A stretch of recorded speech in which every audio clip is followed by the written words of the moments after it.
Ce sont les groupes sociaux les plus aisés qui, en général, initient les modes, cherchant ainsi à se distinguer des autres. Cette nouvelle mode va ensuite se diffuser par un effet d'imitation vers les autres groupes sociaux. Ce mécanisme va à son tour renforcer le besoin de distinction des groupes aisés. Par exemple, la mode du tennis, pratique sportive, code vestimentaire, a longtemps été l'apanage de la haute bourgeoisie depuis la fin du XIXe siècle.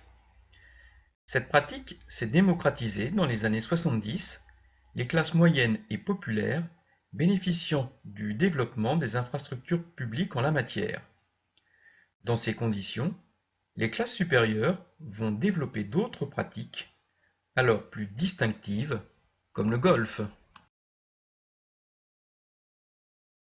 Toutefois, certaines modes peuvent obéir au schéma inverse. Initiées par des membres des classes populaires, pour se démarquer des autres groupes sociaux ou des générations précédentes, elles vont se répandre progressivement par imitation vers les catégories sociales plus aisées, même si au passage, elles se transforment quelque peu.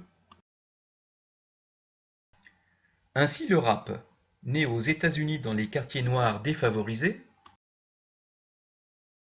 s'est répandu dans les autres groupes sociaux américains avant de gagner le monde entier. La France notamment, où cette mode a fini par pénétrer les milieux les plus aisés. La publicité est un autre facteur influençant nos choix en matière de consommation. Elle est souvent accusée de conditionner nos comportements par son omniprésence.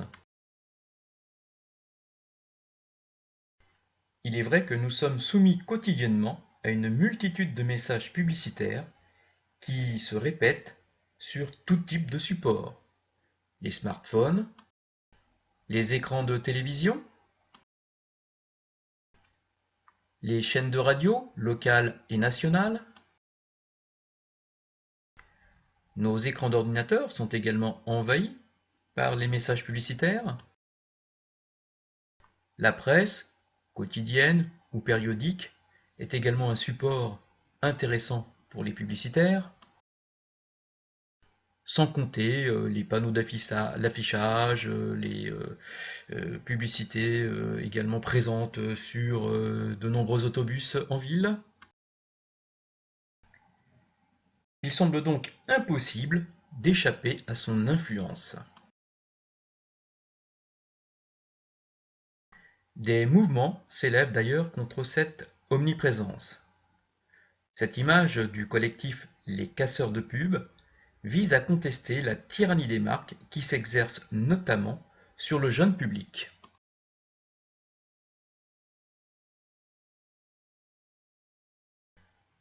Pour d'autres, les messages publicitaires n'auraient qu'une faible efficacité, n'auraient pas le pouvoir de déclencher véritablement l'acte d'achat.